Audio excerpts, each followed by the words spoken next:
Hey, everybody. Welcome to tonight's late night happy hour. Brian Kamenetzky and Andy Kamenetzky joined tonight in, I think, appropriately dramatic fashion, kind of shrouded in darkness with beautiful lighting. I mean, it's a very Hollywood thing from our friend from the Hollywood Reporter, Scott Feinberg. He is their awards guru, hosts the Awards Chatter podcast at the Hollywood Reporter.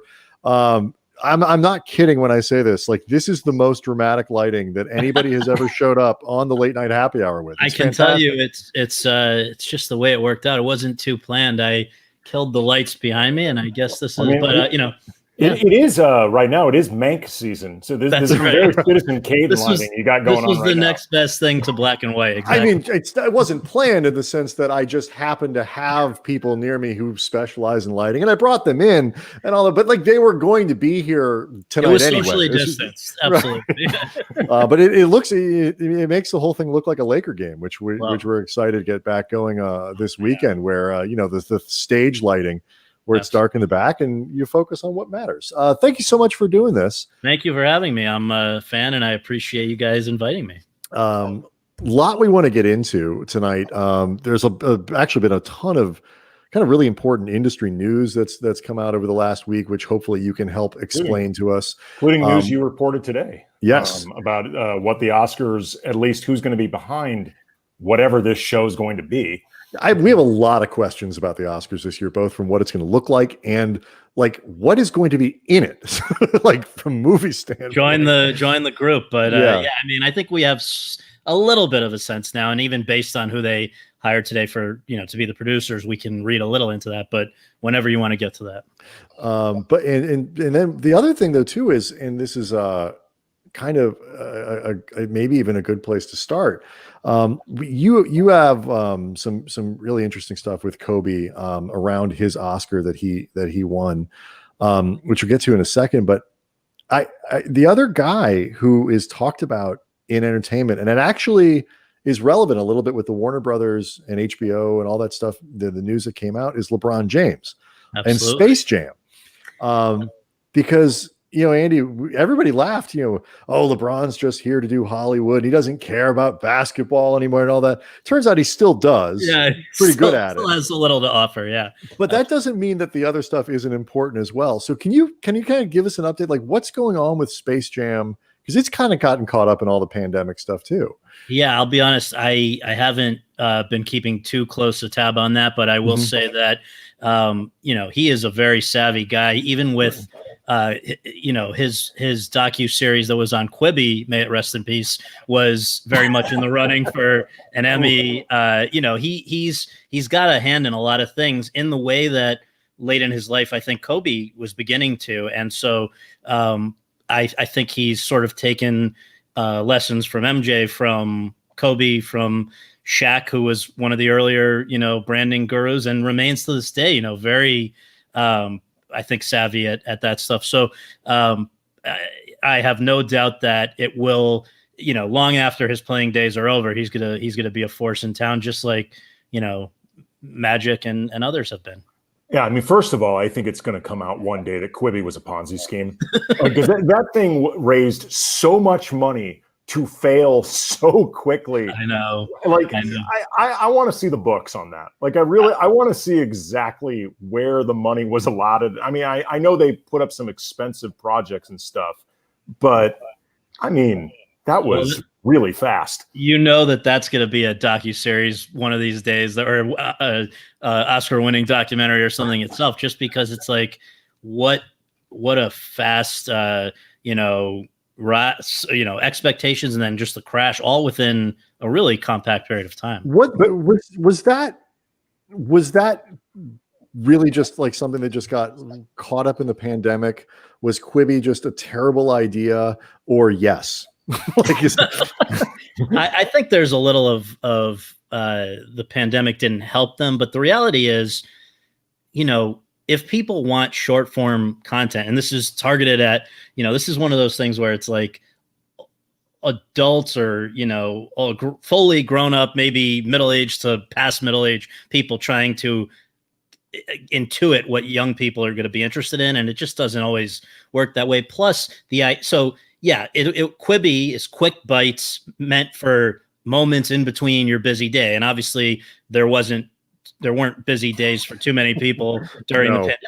But beyond that, it's like, if people want short form entertainment for, quick periods in between what they're doing, they're already watching incrementally Netflix, or they're watching YouTube or Twitch, or they're doing all kinds of, they didn't need this. So the idea that you were going to have something targeted at young people who were then going to be asked to pay for it, they couldn't even get people to sign up when it was free on a trial subscription base. So, but at the same time, I don't want to be too dismissive, because I know that, beyond, everybody talks about Jeffrey Katzenberg and Meg Whitman at the top, but there were a lot of very talented creative executives at that place who I think with probably took that model as far as it could go, but it's just, I'm not sure that there was demand for it. Yeah, I was going to say, it felt, obviously the people involved with this are very good at what they do, but it just felt like a really expensive product that nobody was asking for. Exactly. Or that there wasn't really need for. But, that notwithstanding, you had touched on it a little bit. LeBron's taste in what he looks to do is very good. We'll see exactly how this, as he said today, not sequel to Space Jam ends up looking. But like Survivor's Remorse, for example, that was a really good show. And it reflects, I think, he's very serious about this, and he's pretty methodical about the way he goes about doing it. I think it's sort of in the way that it was with Kobe again, just that when you do something, you do it 100%, and you do your homework and you really learn what you're doing. And I think that, I know we'll come to Kobe, but I just want to say, one of the things that really struck me about him when I first met him to do the podcast, which was the beginning of short but kind of memorable interactions over that award season, was that he didn't have on the walls of his office, and I think it was Manhattan Beach, they didn't have pictures of Julius Erving or Kareem. They had pictures. He had pictures of, as I recall, Walt Disney, and I'm trying to remember some of the, I think Einstein. Just an assortment of people who, Steve Jobs, who were outside the box creative thinkers, who he said, were his heroes as much, if not more, than the basketball players who he grew up, aware of as well. So I think it's something that you probably have to have in you to begin with, and then they both have resources and whatever to run with it. But there are plenty of athletes, as and I know, who make a fortune and then have no idea what to do with it and often blow it. These guys are methodical.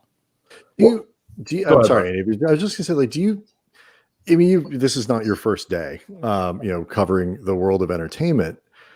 Is it different? Do you feel like it's different now for, quote unquote outsiders, whether it's Kobe, whether it's LeBron, people who come in from a different place, in terms of how they're regarded inside the industry? Are they taken more seriously? What is different now than it used to be?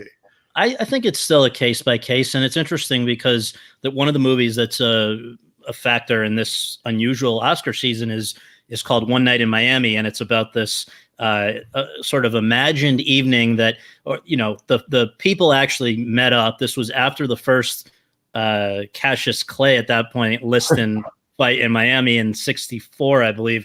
And that night after the fight, future Muhammad Ali, Malcolm X, Sam Cooke, and Jim Brown, the football player turned actor, all got together and hung out that night. And there were a lot of, the film imagines what that conversation entailed.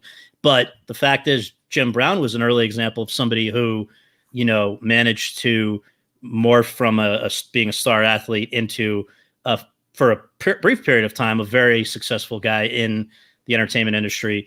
There are others who have briefly done it. I think Namath for a while and certain others, but it's interesting because I think the thing that's sad, one of the many sad things about Kobe is I think he was just getting started. This was his first movie, and he wins an Oscar. Now, granted, he surrounded himself with incredible people. John Williams did the score. This guy, Glenn Keane, who did a lot of the great Disney animated movies, did the animation. But, that's the same could be said for people like Jeffrey Katzenberg pre-Quibi, and you surround yourself with great people, Spielberg in his case, or whoever, and you can go far if you're smart enough to do that and to keep people on board. So the thing that kind of I'll never forget is leaving that podcast meeting that first day. He didn't, normally a talent who I've interviewed, they'll at the end of the thing, when we were still doing things in person, they say thank you and they move on their way. He said, "Come on into the other room. I want to show you something."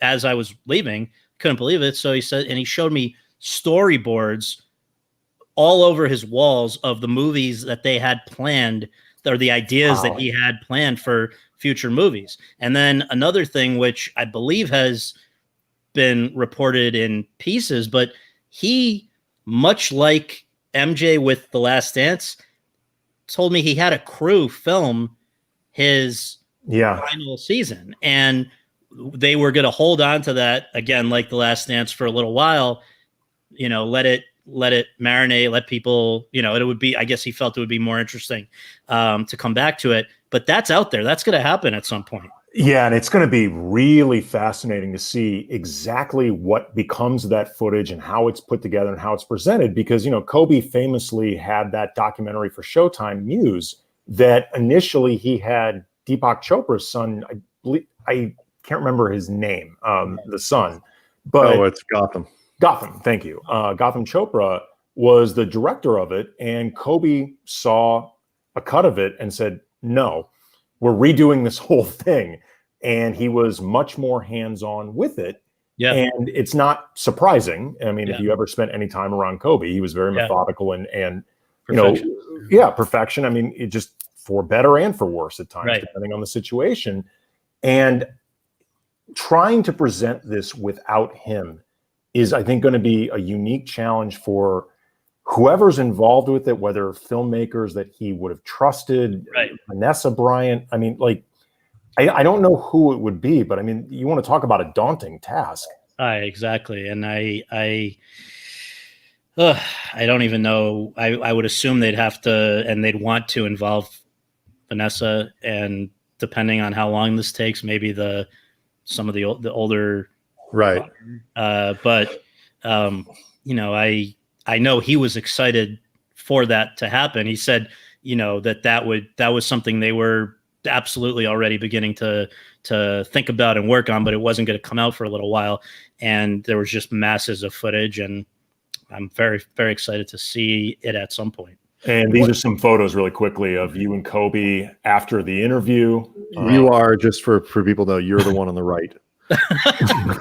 Yeah, we need to scroll. I didn't have time, Scott. You sent these kind of last. It's one of my favorite things. Like in the newspaper, would be like Kobe Bryant is like Scott Feinberg, right? Right, I know. Basketball star Kobe Bryant, just in case there was any confusion. Sorry, I was going to say, and these are fantastic. This is you and Kobe at the Oscars. First, you, Kobe, and Vanessa, I assume on the red carpet. Exactly. I saw. Let me just, if you want to go back for 1 second, only because that first one was the day of the podcast, which was the first media hit that he did in promotion of Dear Basketball. And what had happened was I caught wind that there was this little short. I don't even normally cover shorts until there's an Oscar shortlist announced. But of course, when I heard there's a Kobe short, I knew I reached out to the PR folks and I was like, look, I believe, let's get the Oscar buzz going. Can we have him on the podcast? You're willing to compromise. Like I was willing to compromise. Scott Feinberg doesn't get out of bed for a short, but in this case. Well, they were cool. I was like, look, we do on each episode is a career retrospective. We go through the whole life and career, obviously up to and including the project they're promoting. If that's something that they'd be open to doing, it's a nice way to maybe launch the awareness that this is out there. So I did it. He was very excited about the idea that there was any kind of prospect for the movie, but I don't think he really bought into the belief that it could go anywhere. But I said to him, your biggest obstacle is going to be to make the shortlist essentially to get through the way the nominations process, the way the Oscar process works is there's a branch of the Academy. There's actors, there's the director's branch, but for his film, they were going to have to get shortlisted by the short film / feature animation branch. And those guys are, on the one hand, they love, I think Glenn Keane is their kind of, he's a veteran of their craft. But on the other hand, Kobe was in a sense an outsider, and they kind of are not always welcoming. They don't want a celebrity to they don't like the idea that a celebrity can show up and kind of walk into something. So I was like, if you get, you can argue he jumped the line a bit. Yeah, you jumped. But I was like, if the animation's beautiful, the score's beautiful, the story is nice. If you can get shortlisted and if you can somehow get nominated, you're going to win. Oh yeah. Because then with in the crazy logic of the Academy, only at that point, once the nominations are decided, does everybody get to pick the winner in every category. So even though, a visual effects artist has no idea, why should they be weighing in on screenwriting, for instance, or, anything like that? That's just the way it works. So I was like, listen, the vast majority of the Academy is based in LA. You're the most popular person in LA with the possible exception of Vince Scully. You get nominated, you're going to win. And partly certainly the film was excellent, but also you're Kobe Bryant. The way it works. So I told him that on the first day. And then each time, so the second photo you showed was a Q&A when they were then promoting it. That's Glenn Keane in the middle. They were starting to kind of beat the drum a little bit more. I think he started to believe in that if they promoted the movie a bit, it could go somewhere.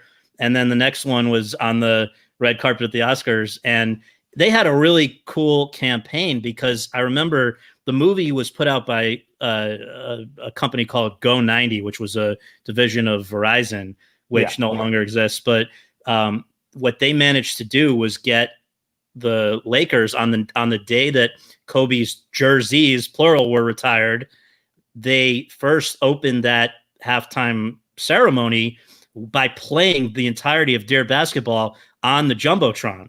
So everybody now knew what Dear Basketball was. You heard him reading the story of his life, essentially.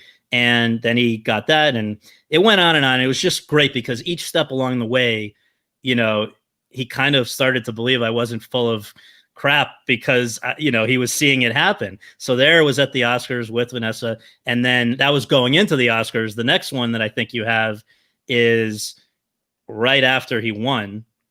And this was just as he was going to get it. That's you on the right. That's me on the right. Yeah. And he's going to get it engraved. And I happened to see him as he was going in. It's sort of like a backstage space. And, when they give you the Oscar, nobody except the accountants knows who's won until they open the envelope. So what they do is they have Oscars ready and they just give it to whoever's been called up to the stage. But then after the show, the winners take their Oscar to get their own, name engraved. So that was him going in. But what I really, won't forget about Kobe was, again, at that point, if not earlier, a lot of people would say, thanks and good luck goodbye and good luck. But from stopping and chatting on the red carpet on the way in to, all different things, he then had a reception that he hosted like maybe a month or two after the Oscars, where people who had been supportive or whatever, randos like myself, but also, industry people, the people from Go90, publicists, people who don't get thanked, haven't been thanked in years of doing this. He had a reception, he and Glenn, where they brought their Oscars and they posed with each person with the Oscars, which you'll see there. It's another one. And they just thanked everybody. And I have video of it. I mean, he was a class act in that sense. I understand he has a complicated legacy in a certain sense, but as far as I ever saw, he was a terrific guy. Well, it's funny. I listened back to the podcast that you did with Kobe that we were talking about in preparation for today. And when he told that story about how he had met John Williams, like sought him out a few years, or probably about 8 or 10 years before he eventually collaborated with him for Dear Basketball. Mm. And it was because he wanted to talk with John Williams about basically how he blended music, how he would take like different sections, the horns, the winds, the percussion, and get them all to blend together, and to try to see if he could use that perspective when it came to blending things on a basketball court, and trying to make things work that way. And just the way Kobe sought out that perspective. Years ago, Brian and I did an interview with David Gelb. He's he is, but for people who don't, he's both a documentary and a feature film director. And he did a documentary called Jiro Dreams of Sushi. Absolutely. It's phenomenal. Yeah. I've never wanted to eat more after watching a documentary than that. I don't even eat sushi, and I was. Oh my God. It is gorgeous. Yeah. If you've never seen it, it is a gorgeous movie with gorgeous food. It's fantastic. And, Jiro is this legendary sushi maker. He's considered the greatest sushi maker in the world. And David Gelb told us this story about how out of nowhere, he got a call from Kobe. And in the beginning, he was like, someone's like, Kobe on line 2. And he's like, yeah, bullshit. What? And they're like, no, Kobe is on line 2. He wants to, or whatever, he wants to talk to you. And Kobe sought out David Gelb because he loved the movie and wanted to get, perspective from David Gelb about the craft of it. And, just that type of perspective, because Kobe had always been interested in, as he always put it, storytelling. Yeah. But, also too, like the methodical nature of Jiro and, that preparation and things like that spoke to Kobe.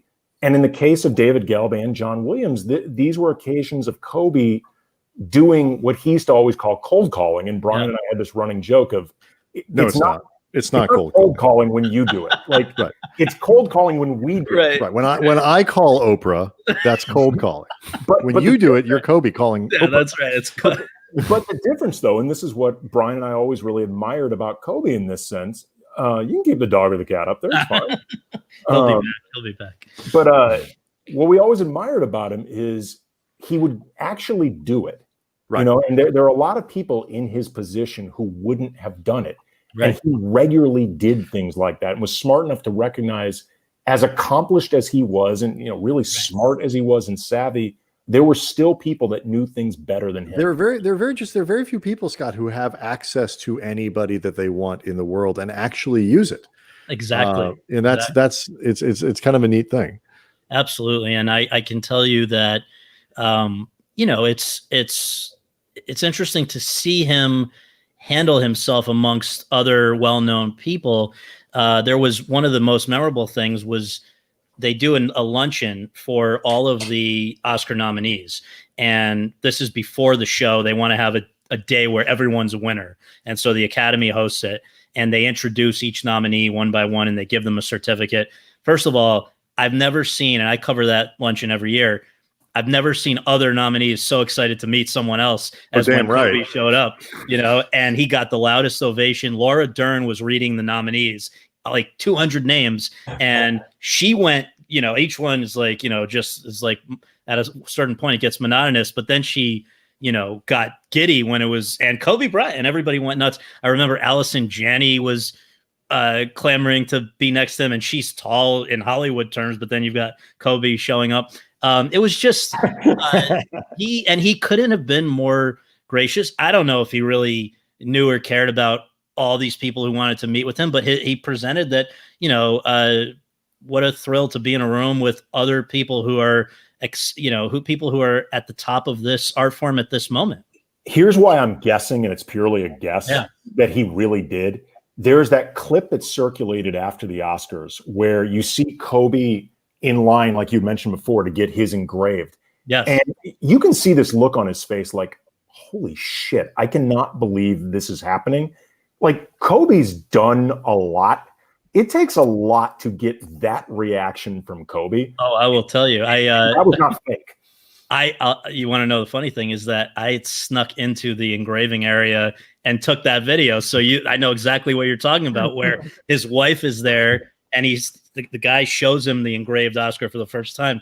And he's, like, look, he just couldn't believe it. Now, I was off in a corner. He wasn't playing to the cameras. It was like and he said, I think, that this was at least as exciting to him as winning a championship. Now, I don't know, maybe because he won so many, he forgot what it was like to win the first, but to him, it was a achievement on a par with anything. And it's just, you just wonder what, again, it's the sad thing is how much, what more could he have done with it? And sneaking into the backstage, it also explains why you have 4 Scott Feinberg Oscars behind you. We have a lot of Oscar stuff that we want to get into tonight. Congratulations on your cinematography. Yes. I had no idea you produced a foreign short that was well received. That's right, believe it or not. So yeah, we have a lot of Oscar stuff that we want to talk about, including an Oscars game. I have an Oscars trivia. Awesome. And look, Andy takes a great deal of pride in his Oscar knowledge. All right, and if you've seen the show, Scott, we like to play some games on this. And I said, what kind of game? He's like, how about Oscars trivia? Like, damn. The guy who does the Oscars for a living. That's you set the bar high. And if I lose to Scott, there's no real shame in this. All the pressure's on Scott. It'll be fun. That'll be great. But we are very, very curious about the Oscars this year, as are a lot of people, including little bits of information like what the hell the thing's going to look like. You reported today that at the very least we know who's producing the thing. It's Jesse Collins, Steven Soderbergh, and Stacey Sher. Can you kind of give us an idea of what the Oscars they're thinking is going to be this year? Well, first of all, let's establish that it's usually February or early March. Mm-hmm. And this year they immediately said, look, it's not going to be doable in any recognizable form by then. So we're going to push it back effectively. I think it was 2 months from their planned date to April 25th, which actually now it's probably 50-50 whether or not they could do any element of it in person by then. Maybe. I think that what's likeliest to happen at this point is probably a version of what happened with the Emmys, where theoretically you could have a host and maybe very socially distanced presenters coming in and out. Maybe even you could get the nominees spread out within the Dolby Theater in Hollywood, because it's a 30 or 3,000 plus seat theater. You could, I don't know if they want to play with fire, and if one person comes out of that with COVID, it's not good. So I'm guessing though, realistically, they'll probably have a host and maybe some presenters on site, but the rest of it would be like the Emmys on effectively Zoom. But now the question is just, the Oscars are going to take it to another level than whatever the Emmys did. That's just, it's another, both are ABC productions this year. The Emmys rotates, and it happened to be that it's on ABC, which probably ABC didn't actually mind because it's a dry run for the much bigger show. My guess is that there's no way that they can do it this year without a host, even though the last few years they've abandoned a host. So the question then is, who do you get to do that? Who wants that job in a year when, it's just, you don't have an audience potentially in-house, and it's going to feel it might be no audience. Nothing is funny. Yeah. Enjoy yourself. Well, and also too, I would be very concerned if I'm the people planning this. And this among the many reasons why I think unless things are just dramatically better, there will not be many, if any, people in house, is the optics of doing this when, unfortunately, COVID has become so politicized, and the side of listen to these scientists and the doctors and follow CDC regulations is considered the liberal side now, and Hollywood is the left. So if there's anything that looks like you've got these Hollywood stars ignoring CDC regulations so they can get together and celebrate themselves, I think they're going to be very, very. I think you're absolutely. I'm pretty liberal myself. Reasonably so, at least compared to much of the country. I think it's a bad look. I 100% agree, and let me tell you, there's nobody who lives for being at the Oscars more than I do. It was like my childhood dream, and I've been very fortunate to be at each Oscar ceremony since the one in 2012. And I hope my dream in a sense was to never miss one. There's a guy who worked for the AP named Bob Thomas, who died at a very old age, and I think he has the record of like 65. I can't afford to miss any of them if I'm ever going to catch him. And yet, I don't think it's gonna. I don't see it happening too much in person either. Without getting too deep into this rabbit hole, like it's the only award show that I've ever been to, and I don't really hold out hopes to being invited to too many more. Andy and I have covered the ESPYs a few times, including being in the theater, and it's like I never really was that into it or whatever. Are the Oscars, like, if you love movies, is the Oscars fun? I am not an objective case because I care about every category. I spend a year, every year leading up to the Oscars I've seen every nominee. I've studied every possible outcome. I'm excited. I love film history.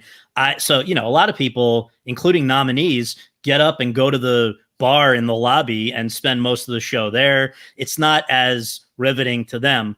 Personally, though, I know that at any moment there can be something that will be talked about forever. I mean, there was just from a tie that I witnessed in the sound editing category. I mean, it's a sound editing category. Who's going to really remember? Except that there was a tie, which has happened like 6 times or something in Oscar history. There were people who actually do the job, a version of the job that I do for other places. They thought that it was so over early on. A couple of years ago, they left before the La La Land Moonlight mess up, which is the craziest moment in live TV history. So for me, I have a great time every year. They're like the people in the parking lot, the Kirk Gibson home run, where you see all the brake lights in the parking lot. Sector Cruz on the chat has a question for you, Scott. Sure. Are those care packs that they have in the Oscars for the actors as expensive as they say? So first, let's establish that the Academy is not giving out any swag bags or care packs or anything. That tends to come from sponsors or people who are very invested in, and they're not going to give it to, makeup artist nominees. They're going to give it to the recognizable stars, and they hope that they will then be photographed using one strange year where they gave it to best feature short or whatever, animated short.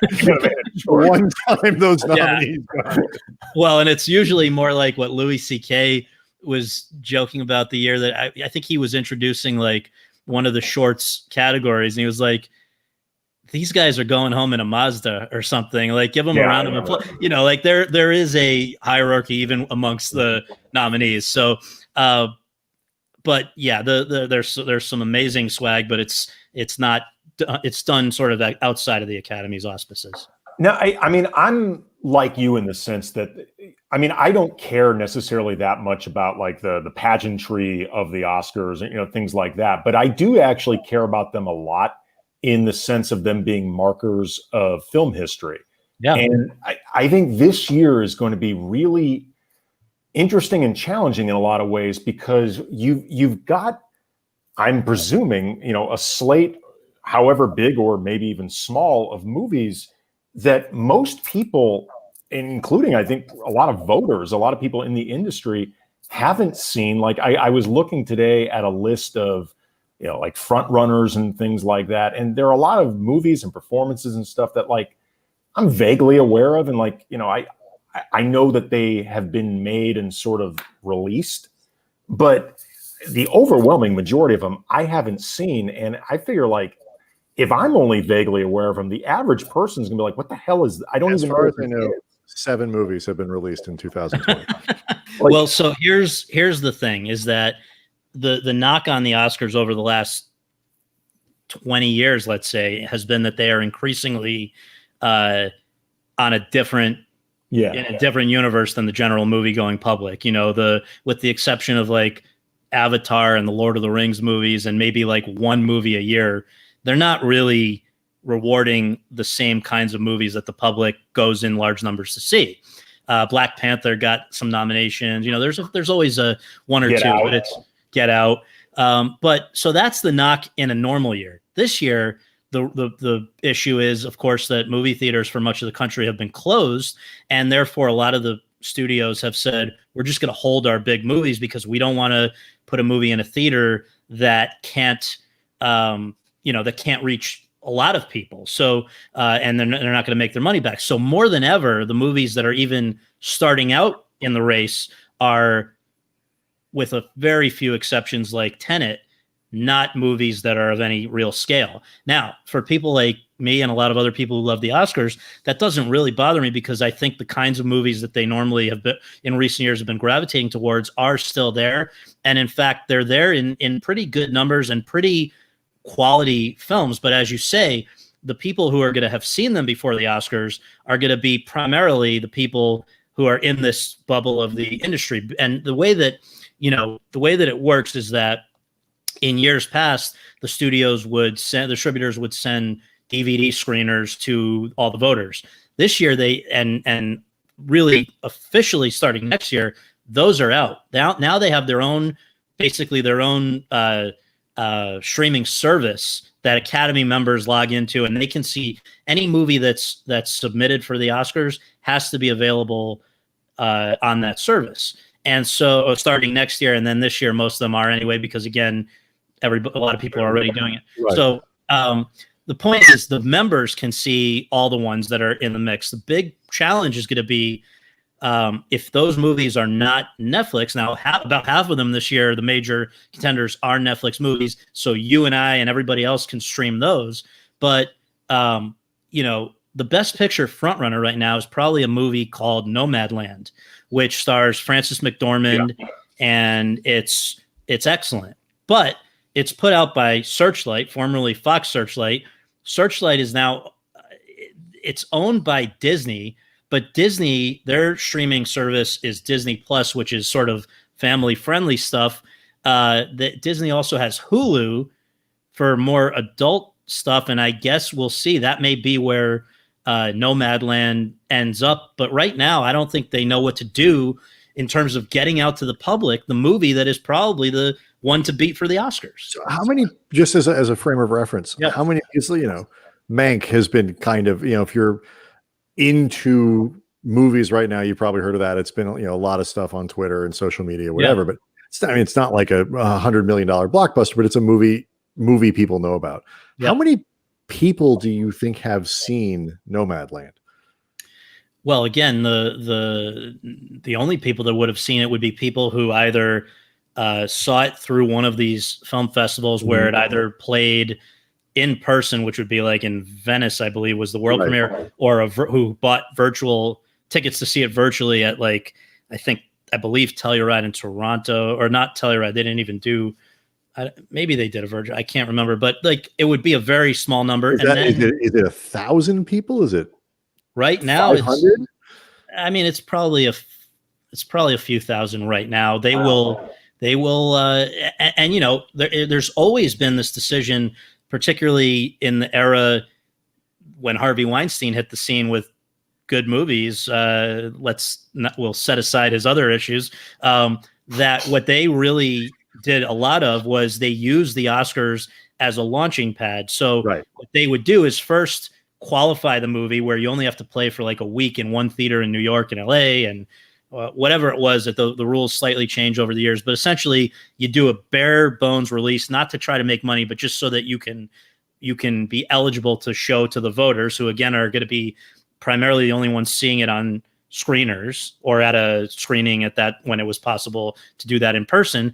Then if the movie's really great and you've made those people feel special, that they're among the few who have seen it, and you campaign and all of that, and it gets a bunch of nominations, then what they would do is at that point, on the back of all the excitement around 10 nominations for Cold Mountain, or whatever it might be, then that movie goes out to the general public, which suddenly has a much greater incentive to check it out. So my guess is that for a lot of movies, that is what's going to happen this year. And what they would love more than anything would be for movie theaters to be in a position to reopen, shortly after the Oscars. So maybe in May, when there's still heat from having won, this was, if you look at what happened earlier this year, the movie that won Best Picture was a Korean language movie with no household names, Parasite. But when it did so well at the Oscars, you then look at its financial trajectory, commercial trajectory,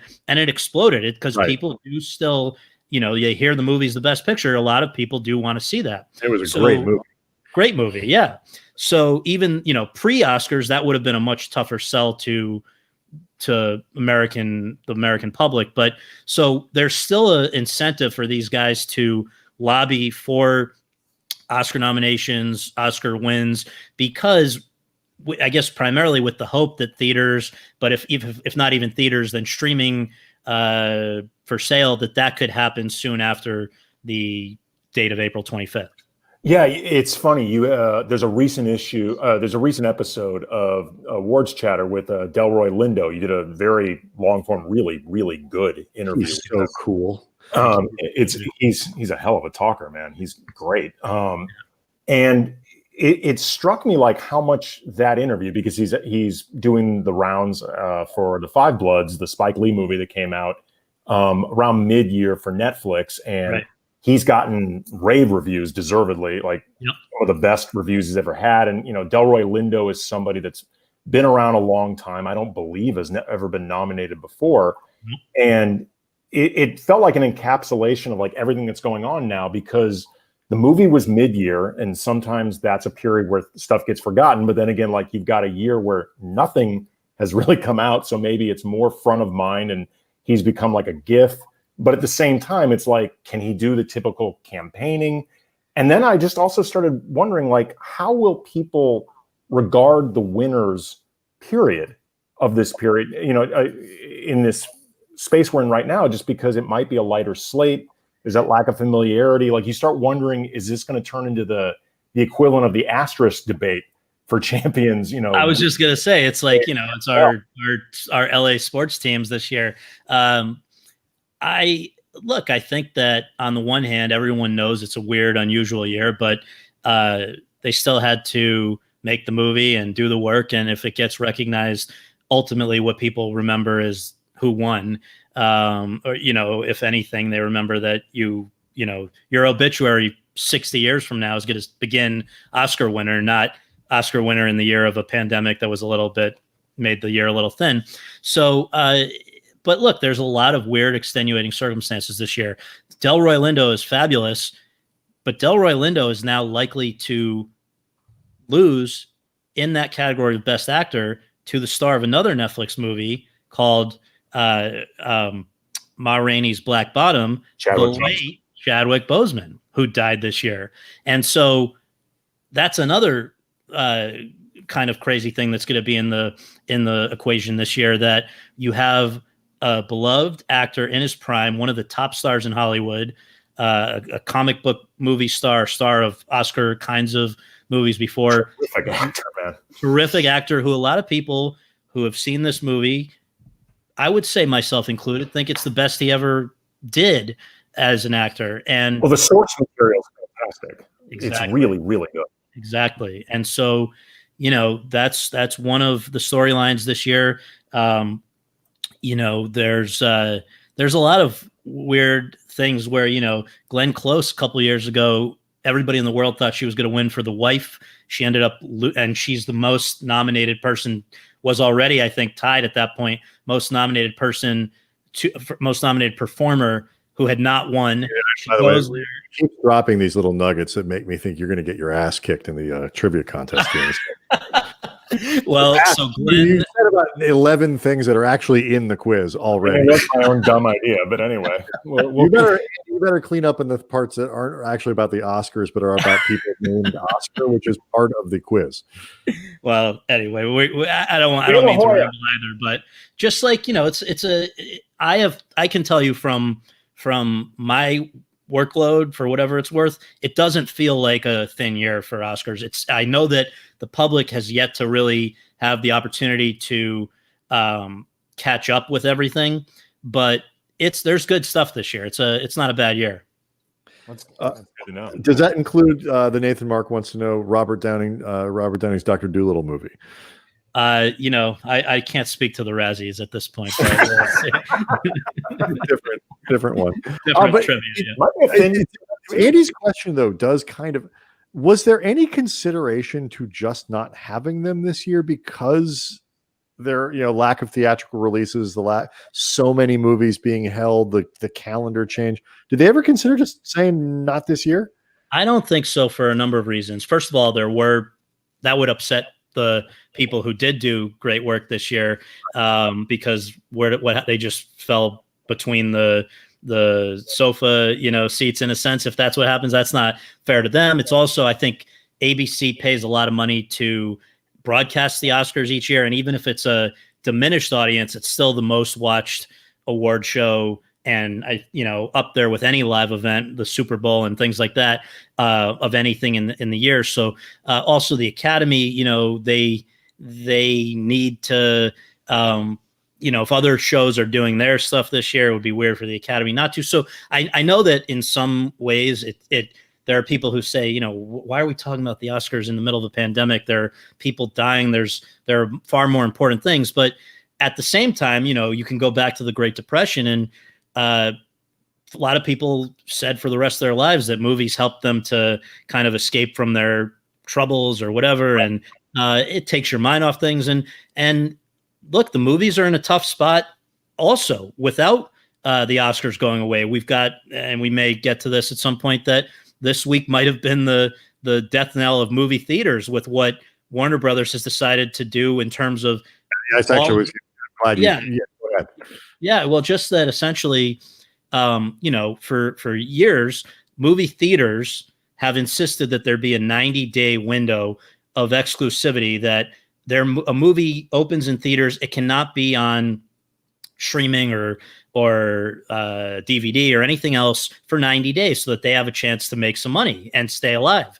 That window is obviously, well, with a pandemic that shut a large number of theaters, there are movies that, like take James Bond, for instance. There's a Bond movie this year where the longer they don't pay off their costs of having made the movie, they accumulate interest that adds to what they're out of pocket. Essentially, they got to get their movie out there. Now, Bond has not yet blinked, but what Warner Brothers did, where they did it with Wonder Woman 2, and now they've done it with their entire slate of 2021 movies, is they're saying, we are going to open the movie on the same day in theaters that will still take us, and on our streaming platform of HBO Max.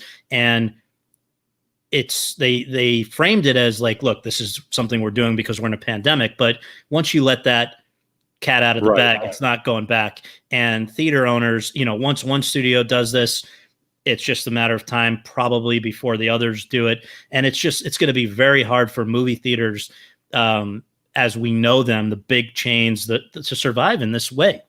I do a lot of stuff, kind of on the side, man's got to make a living here. It looks a lot at, tech and, and things like that. And the impacts of the pandemic on sort of already present trends. Like a lot of things people have talked about as a result of the pandemic, whether it's automation, machine learning, all these different things are things that were going on and have been accelerated by the pandemic. And it seems like theaters have been on that track for a while, where if you start to take away things like, Marvel tentpole movies and all that kind of Star Wars and all these other things, most people seem, for smaller movies or movies that didn't need to be seen on a big screen or whatever it is, are doing more of that at home anyway. So I think that's right. Yeah. Yeah. So that was going to be my question, is this something that was happening before and will continue to, something that was accelerated by the pandemic, which I guess you've already addressed, but then what happens to that now? Are people still going to want to go see Wonder Woman on a big screen, but do you need to see Mank on a big screen? I think you nailed it. I think it's, what's probably likeliest to happen is that things will go back to the way they were before Jaws and the sort of era of the blockbuster, where you opened a movie on 3,000 screens and you had the need for multiplexes and all that. Before that, you had essentially a neighborhood movie house that would show one movie or maybe two, or but it wasn't 12, and it would be the difference now is that the movies that people will pay to go and see in a movie theater are probably the Avatar scale movies or Wonder Woman scale movies. They are not going to, it's much harder to sell something to the public when you're asking for, the cost has just become prohibitive for a lot of families to have in big cities, $20, $25 tickets. Then you got to get a babysitter for the kids. You got to pay a fortune for popcorn and drinks. You got to pay for parking. It's just, and then you get there and you have to sit through 40 minutes of trailers that you don't want to necessarily see. You've got some jerk in front of you texting, lighting up their phone every minute. It's not become a political, or ranting or whatever. It's not a pleasant experience in the way that I think it was. And so it's gonna change, and this will accelerate it. I know I've had, I haven't been to, it's rare I get to go to movies, as a grown up, but like I will take the kids and stuff. My kids love movies. We do movie night every Friday. They want to watch a movie on Saturday, but they're also content to do it at home. And they like going to the theater, but the theater experience for them isn't some packed thing where everybody's communal. Cause we go, we go down to the theater, where we can get in cheaper. We generally go early. It's not a packed crowd, and they like the snacks. That's really what it is. Right. And so they'll go see it in a big screen if they can, and for the right movie, it's fun. But I have had people say like, oh my God, like Disney Plus charged, I guess what it was, $35 or something for Mulan. That seems so expensive. I'm like, not if you have more than one kid, and not if you give them a treat or a snack. And now if you have a decent TV at home, I think the economics of it, like you said, that's more than anything, I think, is what drives people away from theaters. I mean, I know, obviously, like Brian said, I've got a child too. And, once you have a kid and, you've got a job, stuff like that, your schedule gets affected in ways that could prevent you from going to the theater as much. But I know that, like in the 90s and early 2000s, I'd see a lot of stuff in the theaters. And I would go see a lot of stuff that, I was like, it looks all right, but, or whatever, what the hell? Why not? Because it's like, all right, $6. And if I don't like it, like a $6 matinee, who cares? Right. Movie theater prices now, they've started reaching a point where it's like, you don't feel like it's frivolous cash. Nope. It's like where you don't feel as inclined to just say, well, if I don't like it, I don't like it. It's like, I don't want to spend $35 to find out that I didn't like a movie that's going to be on cable in 7 months. This comment from $90 on Onward, which we actually liked at home, but $90. I mean, I remember, Scott, when you used to go to the movies because you didn't have money to spend. Yeah, exactly. It was something to do. Exactly. And, I think that money is certainly a part of it. But look, even when people during that brief window when MoviePass, another Quibi-like flame out, when that was going strong and people could go and see as many movies as they wanted for a relatively reasonable amount of money, the reason that they took a shot at that model was they know that even when you have the ability to go as often as you want, people, they just are increasingly not interested in going to the movies and sitting there for that long a period of time when they can do it on their phone, or there's the internet. That, look, you're talking about the early 2000s and the 90s. There were fewer, we had video games and things, but there were fewer distractions. You didn't have a phone in your pocket all the time either. So I think that, if you talk to a kid today in elementary school or junior high school or whatever, there's just not the same interest in going to a movie theater that we had as kids. And I think also just the whole world has changed. To me, you went to the movies for a date or things like that. Yeah. Kids don't even, I don't want to sound like an old guy like kids today or whatever, but I don't get the sense that that's what. Let's talk about these kids today. Go to the movies to date. I don't think kids date. It's like hook up and whatever. There's no. Only necking. That's the only reason. Now that the drive-ins are back, now that maybe that'll come back. But, but am I the only person who grew up confused? I mean, I don't even know if anybody, we're old enough now. But it took me a while to even understand what necking was. Like, what are you doing? Right. Explains a lot about your lacking social life back then.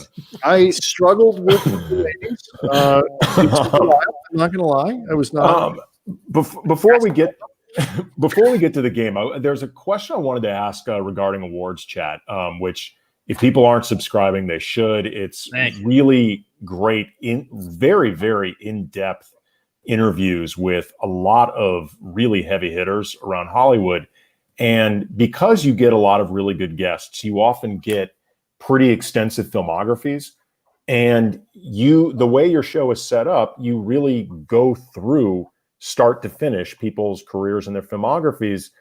And you only have so much time to cover a lot of ground. How do you strike the balance in terms of what you want to ask between the stuff that's sort of the greatest hits, most accessible to a lot of listeners, to I'm personally interested in this, I don't know if anybody else is? Yeah, it's a great question, and I think that essentially I map out all the questions that I might want to ask, and then really kind of keep an eye on the clock and make game time or in the moment calls about am I going to have enough time to go as in depth as I would like to on certain things, or but I think it's also in the wording of it. I mean, today I did one with this 91-year-old great documentary filmmaker, Frederick Wiseman, and at the end I was running out of time, but I had some things I wanted to ask that I just kind of wove a couple questions together, and you do what you have to do to make it work. But I think that it's always a in the moment call about what you can afford to lose. Well, the good news is, like the recent one, like I was talking about with Delroy Lindo, he just talks. He was great. Yeah, I mean, he actually gave you a lot. You could have left a few points, and you just kept going. He's fantastic. Yeah, he was great. Thank you for listening. Yeah, that was good stuff. All right, because we don't want to keep you forever because we have a tendency to do that. Let's get to this. This is Oscars trivia, as Andy just mentioned. The Oscars are your Game Awards Chatter podcast. This is what you cover for the Hollywood Reporter. Andy is a bold man. Okay. Takes his Oscars trivia, beats the crap out of me in Oscar stuff all the time, but it's not that impressive. So what I have in front of me to try to make it a little more fair is not just trivia about the actual Oscar ceremony and Oscar winners, but it also includes people named Oscar. So the answers will be based on the awards or somebody named Oscar. Your name is your buzzer. So if you know it, just shout out your name. And there are going to be a lot of bonus options. But the points are going to be flying around here. And my sincere hope is that Andy loses like 7,000 to nothing. Well, it's going to be poorly scored no matter what if there's that many. That's true. All right. So once you get it right, you can sort of control the board, and I will tell you you'll have options for bonus points, and then somebody can steal them, and this is going to be fantastic or a disaster. I don't know. Okay. Here we go. There are 3 movies that have won a record 11 Oscars. Name them. Scott. Titanic. Yes. All About Eve. No. Excuse me. Well, okay. Sorry, you go ahead, right. Andy. I know. No, can you name the third one, and Andy can steal? Well, I know Ben-Hur. Titanic. Andy, I screwed up, Andy. You can. Okay, so Scott gets 2 points. Andy, you can steal the point. What is the other one? Oh, geez, I wasn't expecting to have this opportunity. I just knew it wasn't All About Eve. I'm not going to give you a point for knowing there are a lot of movies that aren't the answer. So it's 11. It's 11 wins. 11 wins. Titanic and Ben-Hur. Yes. Is the other one It Happened One Night? It is not. It is Lord of the Rings: Return. I was gonna. Okay, come back. Yeah. Yeah. I should have had that. It's okay. You're up 2-0. Don't worry about it. This musical owns the record for the most Oscar wins. This musical owns the record for the most Oscar wins for a musical, to be more specific. For a musical. Musical. Andy. Sound of Music? That is incorrect. All right. Very well received, though. I think. Oh, it's A Life Less Ordinary. It's not. Is it My Fair Lady? It is West Side Story. Right. God, I was going to give you a hint and tell you I was in it in high school, but I don't know if that would have helped. Nice. Who'd you play? As Dave Chappelle famously said of him, you'd be unpleasant too if you lived in a trash can. Andy. Oscar the Grouch. Oscar the Grouch. It's 2-1. There we go. See, it can be somebody named Oscar as well. I think Scott thought you were answering the question about West Side Story. That was not fair. That's all right. Moving. Let's see here. Oops, I accidentally deleted the wrong question. 1977's The Turning Point and this 1985 film share the record for 11. Scott, I know this one. Color Purple. Purple, the most nominations without actually winning anything. Scott now up 3-1. And I sort of see where this is going. He's most famous now for playing Poe Dameron in the last 3 movies of the Star Wars franchise. Andy. Oscar Isaac. Oscar Isaac. Sticking in there. Andy knows a lot about people named Oscar, less about the Oscars. Come on, De La Hoya. Well, there are only so many people in the world named Oscar. All About Eve, Titanic, and this movie share the record for Oscar nominations with 14. This is where you were going, Scott, but this is the only one that didn't win Best Picture. La La Land. La La Land, 4-2. It briefly won Best Picture. Right. Really close. Yes. Didn't actually get to keep Best Picture, I guess would have been the better way of saying it. Right. This professional boxer won 11 titles in 6. Andy. Oscar De La Hoya. Oscar De La Hoya. There you go. Now I've got to try to guess, so which Oscar and Felix? You're going to come with something to do with that? We'll see. I cannot give away the game. Really, while Meryl Streep has been nominated a record 21 times, she's only won 3. This actress has won a record 4. Name her. Got it. Catherine Scott. Hepburn. I will take got it as an answer. Bonus point time. Scott, can you name the movies that she's won for? Morning Glory, Guess Who's Coming to Dinner, Lion in Winter, and On Golden Pond. Wow. And you have just jumped out to a 9-3 lead. That was impressive. My advice to anybody playing this game: know the one where you get 4 bonus points. Wait till we get to the. I got another one coming where this could really get ugly. This Irish playwright is known for works like Salome and Andy. Oscar Wilde. Oscar Wilde. Nice. Very good. Andy dominating the people named Oscar category, but losing in the actual game. This South African Oscar is both a Paralympian gold medalist and a guy who was convicted of murdering his wife. Andy. Andy. Pistorius. Oscar Pistorius. Really should be playing 2 games here. No, it's not Jeopardy. We did Jeopardy last week with Lindsey Jones. You say what is On Golden Pond? Yes, right. I'm telling you, when we did, I tried to come up with like a Hollywood game of things that rhyme with Feinberg, and all I could come up with was "You, Lieutenant Weinberg," and it was a 1-question game. So, I appreciate it. Daniel Day-Lewis has won Best Actor 3 times. Jack Nicholson. Forget it. True. I'll give you a point. True. Okay. Jack Nicholson has 3 Oscars to his name. Name the movies that Daniel Day-Lewis has won for. Got it. Andy. Scott. Okay, so My Left Foot. Yes. There Will Be Blood. Yes. And Lincoln. Yes. I did know bonus for Scott. Can you name the 3 that Jack Nicholson has won for? Jesus. One Flew Over the Cuckoo's Nest. Uh-huh. Terms of Endearment, and As Good as It Gets. Yep. And that is the end of the game. Scott, 15-6. Really I think dominated. The story is a little. Those should be within. I won't. I think it was a lot closer than that. Andy, I disagree. Okay, Brian, you will attest. I actually know those. I actually know them. I have no evidence that you know those because Scott answered the questions and you didn't. I didn't hear anything that you said like Andy, and then you said My Left Foot and all those other. Scott told me the answer. There Will Be Blood is 2007, I believe. That's right. That wasn't my question. 2007 for As Good as It Gets. Okay, Andy, what years did Jack Nicholson win? I'll give you 3 points if you can tell me those. 75, 83, 2007. 97.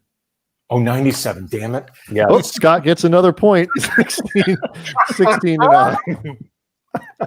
Oh, man. See, don't be greedy. Just take your L and move along. Otherwise, we're going to have to keep.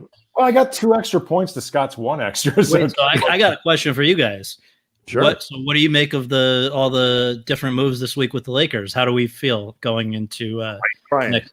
Yeah. I think they're excellent. Okay, good. No, good. they are. We actually, this is the title of a podcast we did, I don't know, 10 days ago or whatever, was basically the Lakers took a championship team and made it better in a week. Yeah. When the Schroeder, starting with the Schroeder trade, and then you add Harrell, who was, it's going to be interesting to see. I think Andy agrees, like, exactly how he fits, but he's really good. And, they add another 18-point guy. I love the Marc Gasol thing. Wes Matthews is at worst, I think, a straight swap for Danny Green. Bringing back KCP was huge. Yeah. You guys saw KCP 77 on the ESPN Top 100. I happen to think rankings are kind of dumb, even when they paid us to do those things and contribute. They don't mean anything. But the idea, like 3 or 4 years ago, Scott, that Kentavious Caldwell-Pope would be on a list of the 100 best players in the NBA. God bless him, man. That's awesome. Hey, it's 2020. Anything's possible. Well, the Lakers slow played rather expensively, that one, but it worked. It worked out well, man. I mean, it ended up paying itself off. It's a great story. KCP's a good dude. Yeah. It worked out well. So you actually, I asked you about this. You are an East Coast native, and you tend to root for the New York teams. But although you root for the New York teams if they're up against the LA teams. Right. But otherwise, you root for all the LA teams. Yeah, I mean, I grew up in New Haven, which is sort of just on the Yankees side of the Yankees-Red Sox divide there, and Knicks and Giants and Rangers. And I grew up when they were actually, all pretty good. It's been a little harder to be a Knicks fan. When were the Knicks good? I'm just trying to. When was that a thing? Competitive with Ewing and Starks and Oakley. That period. Oh, okay. That kind of. You know Ben Lyons, if you want to get together and commiserate. I know Ben. Yeah, Ben. I mean, poor guy's been put through. He really still is invested. I have a hard time watching the Knicks, but yeah, I mean, to me, unless the Lakers or the Dodgers, if they're, as long as they're not playing the Yankees. I live in LA. I get to go see. I love going. So of course I'm going to root for those guys, except if we come up against my boys, the Yanks. That's fair. It's absolutely fair. Awards Chatter podcast. It's great stuff. Really, really good in-depth interviews. You can read Scott's work, a Hollywood Reporter. We've been fans of yours for a while, so we're really glad we got this fun. I really appreciate you doing Thank you guys for having me, and I look forward to following your thoughts through the rest of this freaking pandemic. We'll definitely be giving you a call when the 9 movies that have been released this year are in the Oscar pool, so we can try to win something. You owe me because it made you look good here. Absolutely. Yeah, really. Andy's not invited to that show. It's just you and me. I don't know if I want to go to that This show. is a family matter. I'm not going to get in the middle here. All right. Tomorrow, Darius Soriano. We're going to do some Laker deep dive in with the season upcoming. Also Thursday, we interviewed director Bernardo Ruiz. He's got a great 30 for 30 coming up. What is the name of the movie, Brian? I'm blanking now. The Infinite Race. Infinite Race. It's fantastic. It's fantastic. It really is really, great. Really good. And then Friday, more NBA. Sean Hyken. Again, Scott Feinberg. Make sure also, too, in addition to subscribing to the Awards Chatter podcast, you are subscribing to both Lando Lakers and the podcast version of this show, Late Night Happy Hour. See everyone tomorrow. Dank u Nederland.